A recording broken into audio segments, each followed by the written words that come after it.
In this video, we're going to be going over the OIAs and A's of the flexors of the wrist and fingers. So since we're in anatomical position here, these are going to be your flexors. So we're going to start with all of them have the same origin like the extensors, except for all the flexors are going to originate on the medial epicondyle of that humerus. So we're just going to go right into it. So we're going to go with our radius here. So our flexor carpi radialis originates from the medial epicondyle, comes down, inserts on the second metacarpal. So you may have noticed that the same thing with the extensor carpi radialis, they both insert on the second metacarpal, and that's because they do insert on the same place, just on the opposite sides. So that should make it easier to remember. So again, the flexor carpi radialis originates from the medial epicondyle, comes down, inserts on the second metacarpal.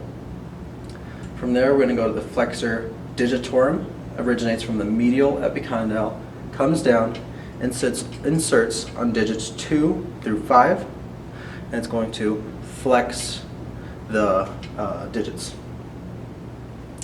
From there, we can go to Palmaris Longus, which also originates from the medial epicondyle, comes down, and inserts on the tendinous sheath here, which is going to be called palmar aponeurosis. So the Palmaris Longus originates from the medial epicondyle, comes down, and inserts on the palmar aponeurosis.